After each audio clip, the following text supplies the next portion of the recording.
been. I have a question over there. Yeah. Issue 1.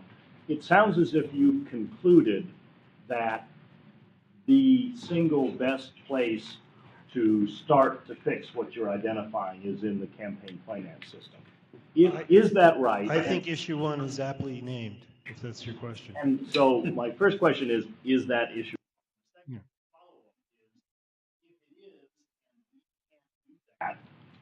Is it hopeless? All the other issues you talk about. No, I mean, I think it's not necessarily binary. Can we do that? Can't we do that? There are, as you know better than anyone. In fact, I think you wrote the white paper on this, if memory serves. There are states that are doing all kinds of reforms that can show the way. But so I don't think it's hopeless if nothing gets done, and I don't think there's necessarily a definition of nothing getting done. But I do think that there's a confluence. I think Nick is really right that there's a whole sort of there's a confluence of all the interests represented here and the other groups that I write about in the book, including the Partnership for Public Service, which is also here, the Bipartisan Policy Center, even the training programs that I cite. And what brings them together again is this notion of the protected versus the unprotected. That what we've lost in this country is a balance between striving and personal achievement, the kind that is vital for a free market and a capitalist economy, and is the energy of this economy and the energy of this country.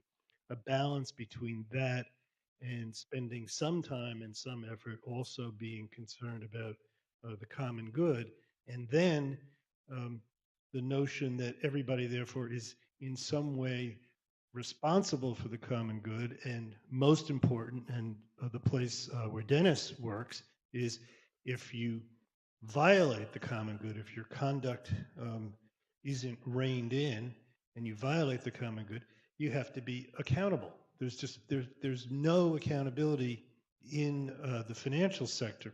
One of the things I write about is that the people at the top have scored a trifecta of non-accountability. First, the big banks were too big to fail, so they had to be bailed out. Then they were too big to jail. And then, as we saw, the people, emphasize people, CEOs and board members at the top of the banks were able to convince prosecutors that the banks were too big to manage.